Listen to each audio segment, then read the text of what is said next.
Provision for taxation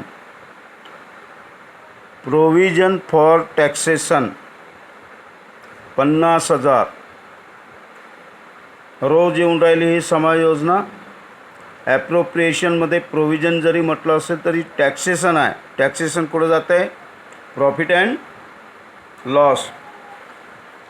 second entry provision for taxation. Second entry करा.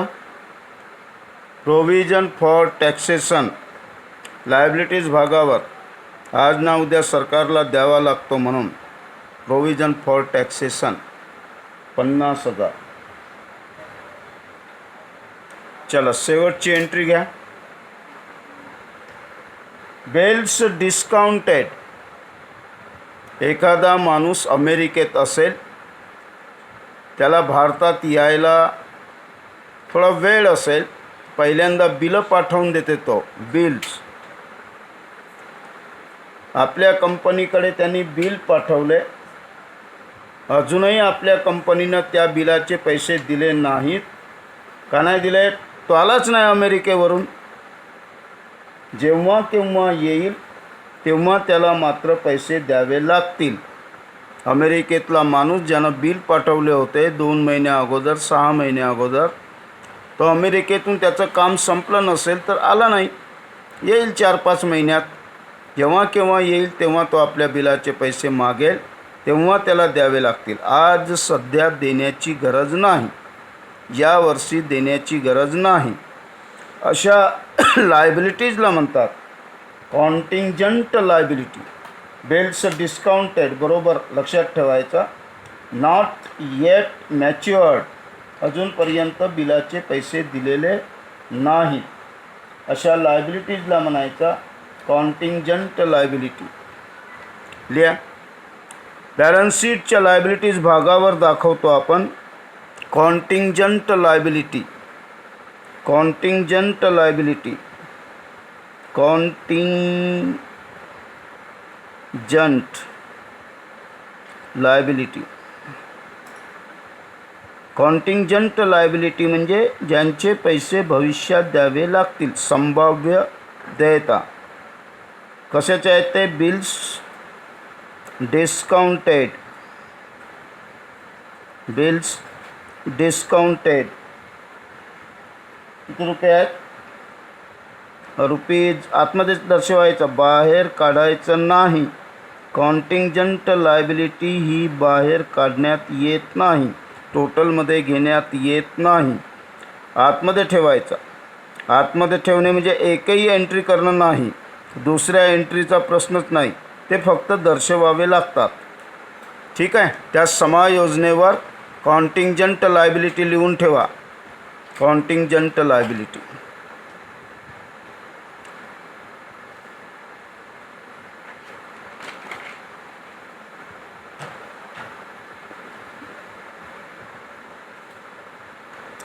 समायोजना संपल्या. चला घ्या पदा. या उदाहरणामध्ये ट्रायल बॅलन्स नाही, नीट लक्षात ठेवायचा. बॅलन्सेसमध्ये गणित आहे. प्रिमायसेस झालं आहे. प्लांट अँड मशिनरी झालं आहे. कॉल्स इन एरियर्स झालं आहे. एंटेरिम डिव्हिडंड नाही झाला.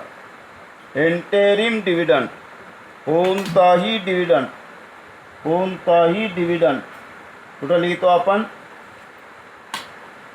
ॲप्रोप्रिएशन अकाउंट. डिव्हिडंड लिहिण्यासाठी ॲप्रोप्रिएशन अकाउंट.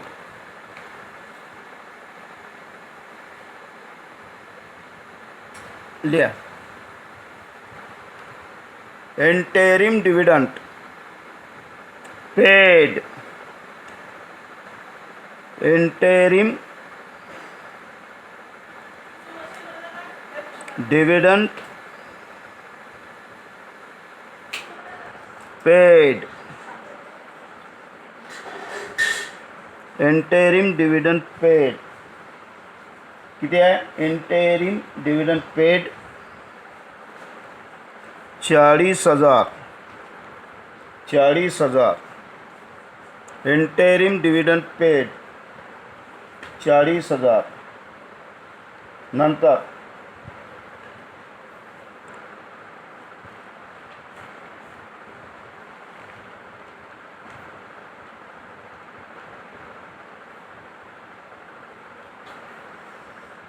फर्निचर झालं आहे. गुडविल काय असते आपली? असेट.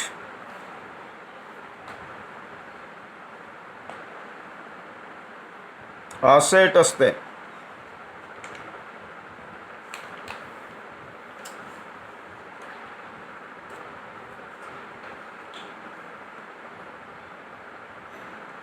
लिहा असेट भागावर.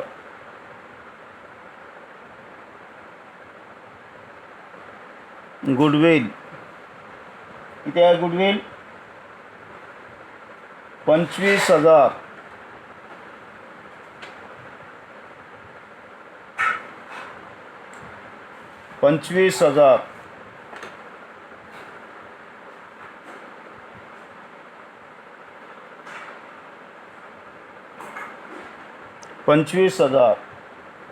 नंतर डेप्टर झाला. स्टॉक. स्टॉक म्हणजे ओपनिंग स्टॉक. स्टॉक लिहा. Opening stock to opening stock. Opening stock किती आहे? ओपनिंग स्टॉक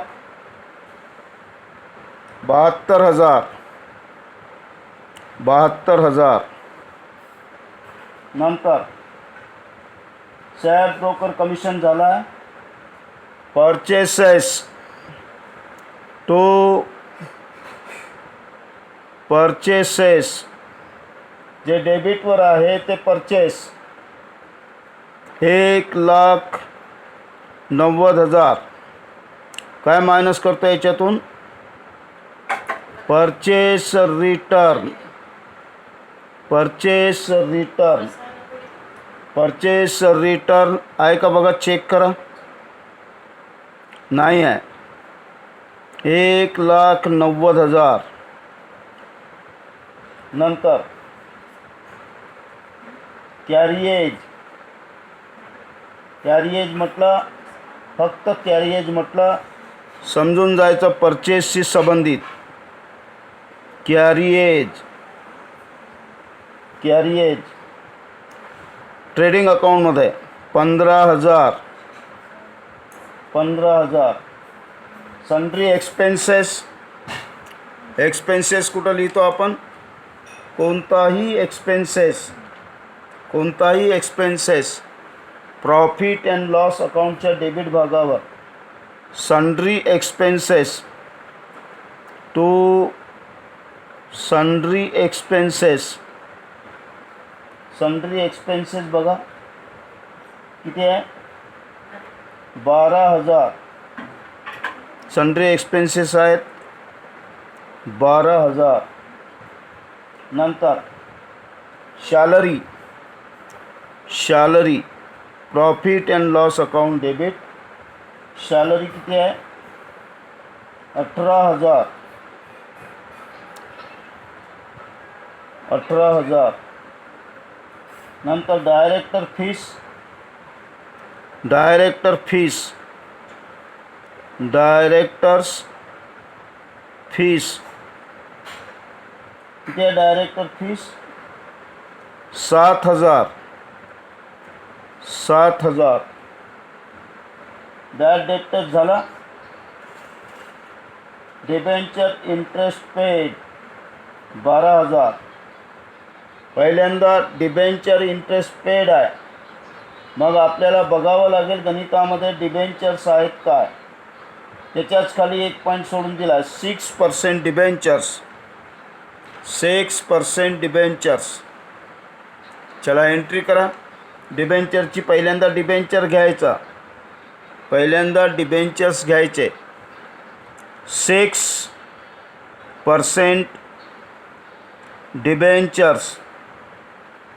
6% डिबेंचर्स आहेत 4 लाखाचे लायबिलिटीज भागावर. ज्या कोणत्या पदाच्या समोर असा पर्सेंटेज दिसला असेल, समजून जायचं गुप्त समायोजना, समजून जायचं गुप्त समायोजना.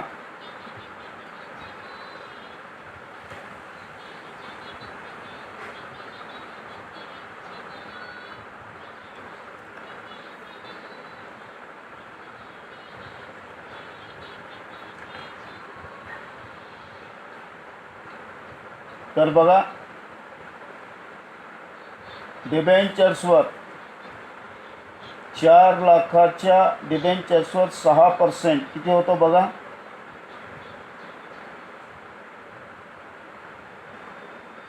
4 लाखावर 6% किती होतो?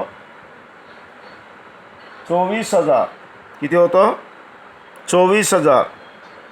ज्या 24,000च्या रकमेपैकी त्यांना उदाहरणात म्हटलं आहे interest on debentures paid. Trial balance सांगते, ट्रायल बॅलन्समध्ये देणं म्हणजेच पेड. आत्तापर्यंत 12,000 रुपयाचा पेड केला म्हणते. ट्रायल बॅलन्स सांगते इंटरेस्ट ऑन डिबेंचर्स आम्ही आत्तापर्यंत डिबेंचर होल्डर्सना 12,000 रुपये दिले. ट्रायल बॅलन्स सांगते किंवा बॅलन्सेस सांगते. एक लाईन जागा सोडून कॅल्क्युलेशन करू अगोदर. किती आहेत डिबेंचर्स? 4 लाख. 4 लाखावर 6% दराने किती द्यायला पाहिजे होता? 24,000. 24,000 बाहेर काढायचे. 4 लाख रुपयाचे डिबेंचर्स आपण विकले आहेत. दरवर्षी 6% दरानं डिबेंचर्सवर व्याज देण्यात येते. म्हणजे 24,000 रुपये द्यायला पाहिजे होते की नाही, पण दिले किती? आपल्या कंपनीनं पेड किती केले? 12,000. म्हणजे बाकीचे काय राहिले? आउटस्टँडिंग. आउटस्टँडिंग अदत्त आहेत. किती? 12,000 अजून द्यायचे बाकी आहेत. 12,000 दिले पेड आणि आउटस्टँडिंग किती? 12,000. असं किती द्यायला पाहिजे होतं? 4 लाखावर 6% दराने 24,000. चला, आउटस्टँडिंगची सेकंड एंट्री करा. असा ॲरो वगैरे काढून ठेवा. एंट्री करा. द्यावं लागेल आज ना उद्या, कधी ना कधी द्यावं लागेल. द्यावं लागेल म्हणजे लायबिलिटीज द्यावं लागेल. म्हणजे outstanding. Outstanding interest.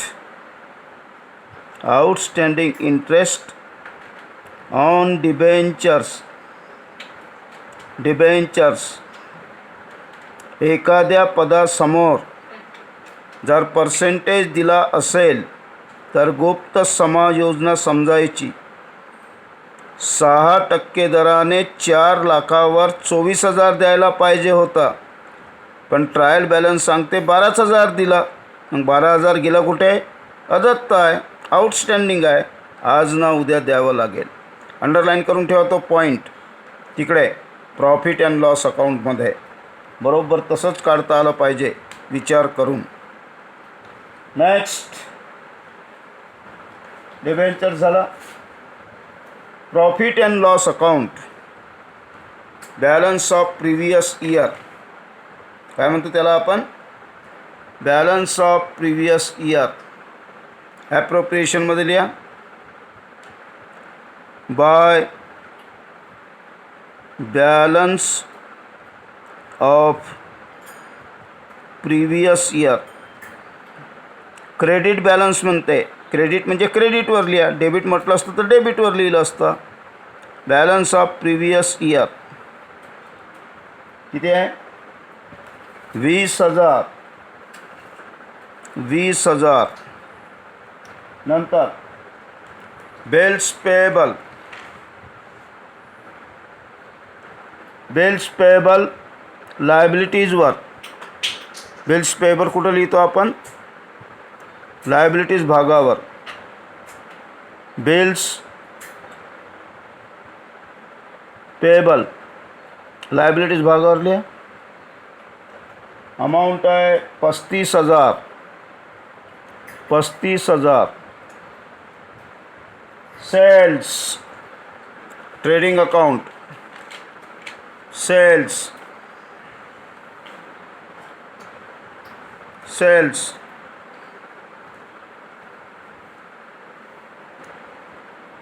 Bye sales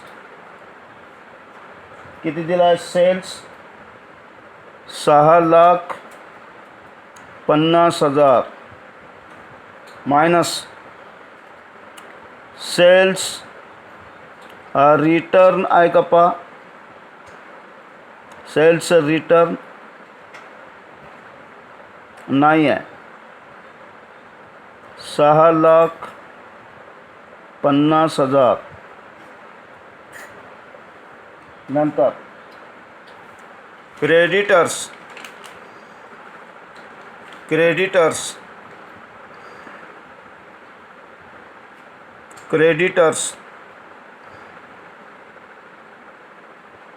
किती आहेत क्रेडिटर्स? 22,000.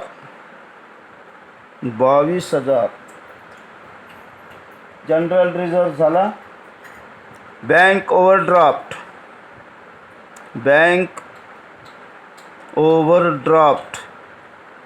बँकेतून जास्तीचे पैसे काढले, द्यावे लागतील. बँक ओव्हरड्राफ्ट आहे 20,000.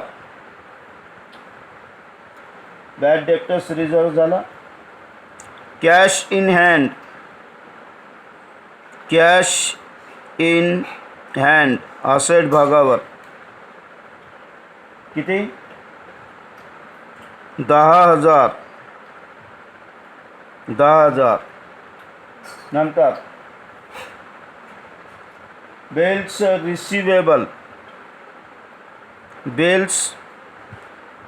रिसिवेबल प्राप्त विपत्र किती?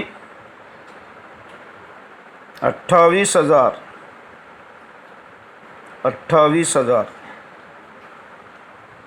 झाला.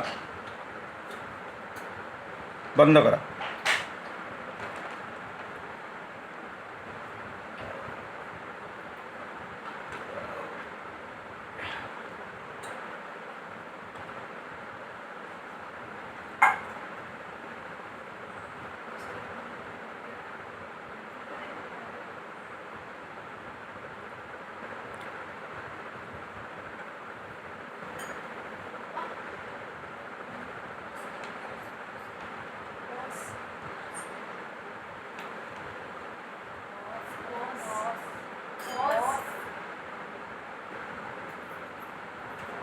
घ्या बेरीज.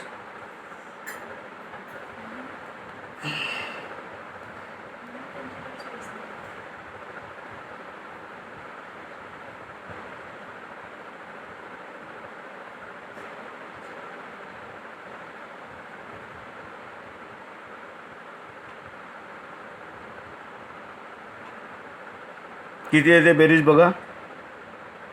8,25,000.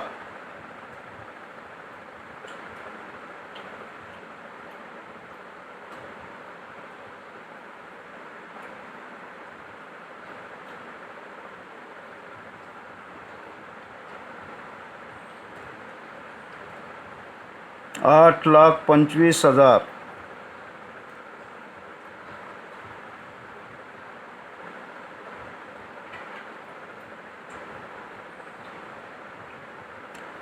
ग्रॉस प्रॉफिट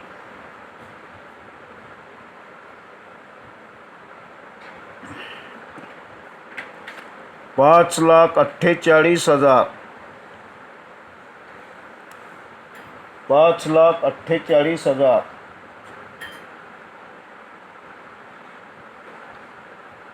ट्रान्सफर करा.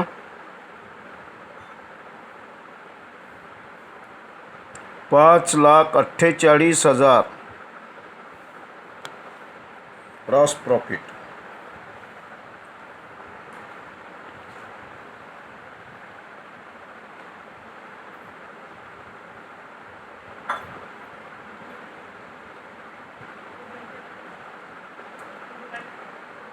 5,48,000, 5,48,000. Net profit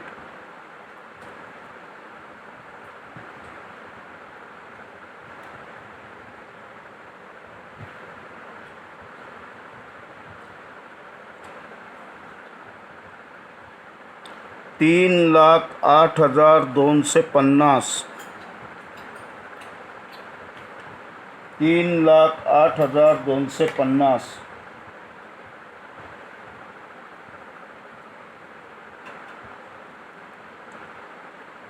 balance of current year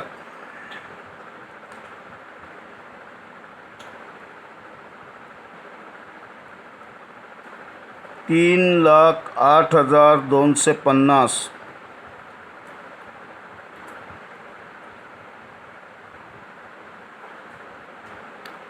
3,28,250,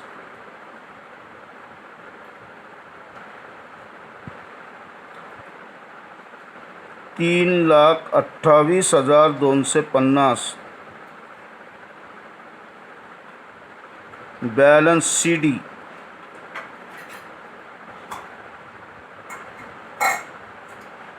$1,94,100.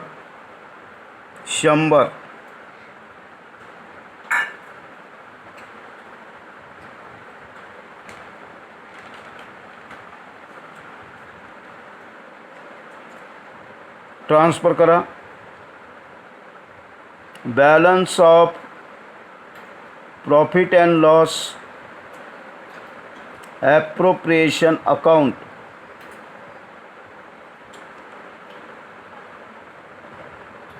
$1,94,100, 1,94,100. बेरीज घ्या बॅलन्स शीटच्या दोन्ही भागाची. बेरीज येते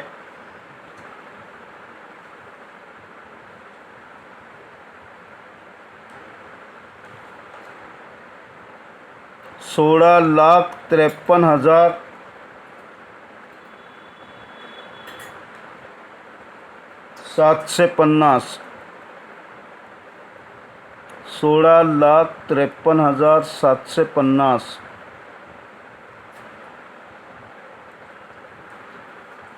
आरामात बेरजा घ्या, करेक्ट येतात की नाही त्या बघा. हे झालं 12 नंबरचं गणित. टॉप प्रॉब्लेम सुरू आहेत 8 नंबरपासून.